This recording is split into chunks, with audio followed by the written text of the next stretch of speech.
ఈ గణపతి పండగకి పప్పుండలు ఎలా చేసేదని చూశారు. ఇప్పుడు ఈ వీడియోలో పాలుండలు ఎలా చేసేదని చూసేస్తారా? చాలా కమ్మగా టేస్టీగా ఉంటుందండి. సో అలాంటి వీడియో చూడాలంటే welcome back to Sushanti vlogs. ఇక్కడ నేను స్టవ్ ఆన్ చేసి ప్యాన్ పెట్టి ఇప్పుడు గ్లాస్ చూపిస్తున్నాను కదా, ఆ గ్లాసులో 1 గ్లాస్ బియ్యం పిండికి 1.5 గ్లాస్ నీరేస్తున్నాను.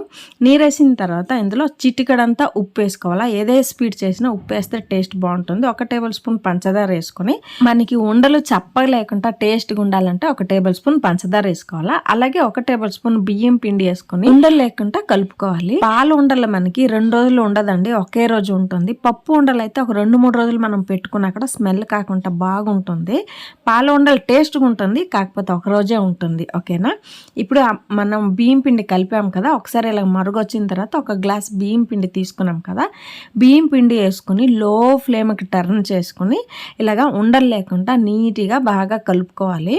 బియ్యం పిండి కనుక పచ్చి పిండి అయితే కొంచెం నీరు తక్కువ చేసుకోండి. డ్రై పిండి అయితే 1.5 గ్లాస్ వేస్తే చాలండి. మూత పెట్టి ఒక 5 నిమిషాలు లో ఫ్లేమ్లో ఉడకనిద్దాం. తర్వాత 5 నిమిషాలు అయిన తర్వాత మూత తీసి ఒకసారి కలపాలండి. ఎందుకంటే కింద మాడిపోకుండా ఉండాలంటే 5 నిమిషాలకి మూత తీసి కలుపుకోవాలి. ఇలా బాగా కలిపిన తర్వాత మళ్ళీ మూత పెట్టి మరో 5 నిమిషాలు మళ్ళీ లో ఫ్లేమ్లో ఉడకనిద్దాం. ఇంకొక 5 నిమిషాలు అయిన తర్వాత మూత తీసి కలుపుకోవాలి. బాగా కలిపిన తర్వాత మీకు ఏమైనా డౌట్ ఉన్నది, ఉడికిందో లేదో డౌట్ ఉన్నదంటే చేతులు చల్లటి నీళ్ళు ముంచి దీని మీద ట్యాప్ చేసినామంటే మన చెయ్యికి అంటలేదంటే ఉడికిపోయింది అని అర్థం. ఏమి లేదండి, లో ఫ్లేమ్లో 10 నిమిషాలు ఉడకబెడితే చాలు, ఉడికిపోతుంది, నో డౌట్. తర్వాత ఉడికిన తర్వాత ఒక 2 నిమిషాలు చల్లగైన తర్వాత మరో స్టీల్ ప్లేట్లో వేసుకొని చల్లటి నీళ్ళు చెయ్యి ముంచుకొని ఇలాగా మనం చపాతీ ముద్దలాగా బాగా కలుపుకోవాలన్నమాట. అంటే బై ఛాన్స్ 1-2 ఉండలు ఎక్కడైనా ఉన్నా కూడా ఆ ఉండలు లేకుండా బాగా మనకి ముద్ద అనేది సాఫ్ట్గా రెడీ అయిపోతుంది. ఇలాగ మనం మెత్తగా చేసుకున్నామంటే ఉండలు అనేది నైస్గా రౌండ్గా వస్తుంది. ఇలా నాకు 2 ముద్దలు అయ్యింది. ఇప్పుడు చూస్తున్నారు కదా, ఇలా చిన్న చిన్న పప్పు ఉండలకైతే పెద్ద పెద్ద ఉండలు చేయాలి. పాలు ఉండల కంటే దానికన్నా కొంచెం చిన్న సైజు, మీడియం సైజు ఉండలు చేస్తే చాలు. చూపిస్తున్నాను కదా, ఈ సైజు ఉండలు చేసుకోవాలి. ఈ ఉండలు చేసినప్పుడు మాత్రం ఒక అరగంట గంట పడుతుంది. పేషెన్స్ లెవెల్ ఎక్కువ ఉండాలి.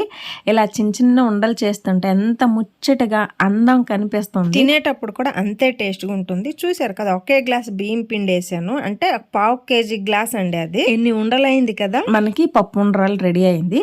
ఇక్కడ స్టవ్ ఆన్ చేసి ప్యాన్ పెట్టి 1/2 లీటర్ పాలు నేను వేడి చేసి పెట్టుందును ఆ పాలు వేసుకుంటున్నాను. గట్టిగా ఉందండి పాలు.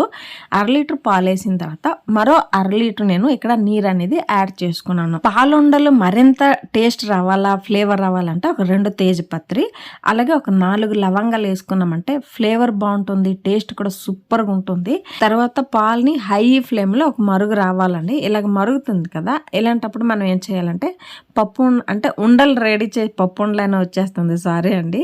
ఇలా ఉండలు చేసి పెట్టున్నాం కదా, ఆ ఉండలు పాలు మరిగినప్పుడు అన్ని ఉండల్ని వేసుకోవాలి. ఒక్కొక్కటి అంటుకోదండి, మనం ఫ్రీగా వేసుకోవచ్చు, అంటిపోద్ది కదా అని జడిసే అవసరమే లేదు.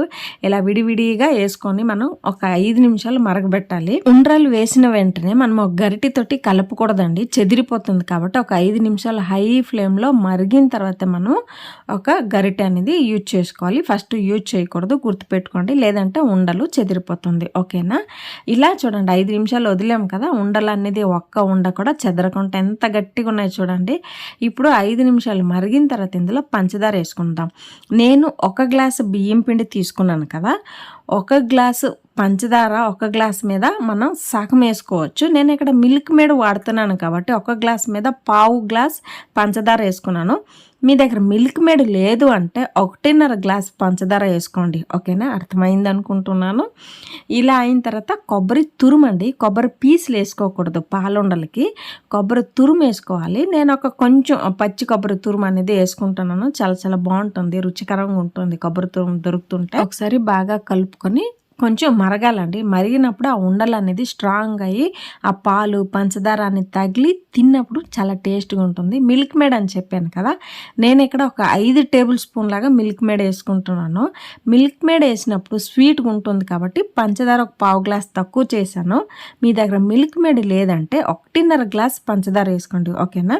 ఇలా వేసుకున్న తర్వాత చూడండి, ఉండలు అనేది ఎక్కడా బ్రేక్ అవ్వకుండా ఎంత గట్టిగా ఉన్నాయి కదా. పాల ఉండలు అంటే ఎక్కువ పలచగా ఉండకూడదండి, కొంచెం కొంచెం గట్టిగా రావాలంటే బియ్యం పిండి ఒక 2 నుండి 3 టేబుల్ స్పూన్ బియ్యం పిండి తీసుకొని కొంచెం నీరు వేసుకొని ఇలాగా లిక్విడ్ లాగా కలుపుకోవాలి. ఉండలు లేకుండా కలుపుకోండి, లేదంటే పాలకు పాలు ఉండకి ఉండ టేస్ట్ బాగోదు. ఇలా బియ్యం పిండి కలిపేసేస్తే మనకి ఏమంటే గట్టిగా దగ్గరగా అవుతుంది. తర్వాత 1/2 టేబుల్ స్పూన్ యాలక్ పౌడర్ వేసుకొని చూడండి, థిక్నెస్ చూడండి గట్టి ఎలాగున్నదంటే ఇలాగ ఉండాలంటే పాలు ఉండాలంటే ఈ థిక్నెస్ ఉండాలి. గత సంవత్సరం నేను పప్పు ఉండ్రాలు చేసి వీడియో అప్లోడ్ చేశాను. ఆ వీడియో చూసి ఎంతోమంది కమెంట్ చేశారు, మీరు శ్రీకాకుళం అండి, శ్రీకాకుళంలో ఇలాగే పప్పు ఉండ్రాలు చేస్తారు, మాది కూడా శ్రీకాకుళం, మేము కూడా ఇలాగే చేస్తామని కమెంట్ చేసి చెప్పారు. నాకు చాలా ఖుషి అయిందండి. కొన్ని కమెంట్లు అలా చదువుతుంటే మనకి మన ఊరు మన ఏరియా అన్నీ గుర్తుకొస్తుంటాయి కదా, నాకు కూడా అలాగే హ్యాపీగా ఫీల్ అయ్యాను అనమాట. మీకు ఈ పాల ఉండలు వీడియో నచ్చినట్టయితే like, share and subscribe to Sushanti vlogs. అలాగే అందరికీ అడ్వాన్స్ హ్యాపీ వినాయక చవితి. ఓకేనా?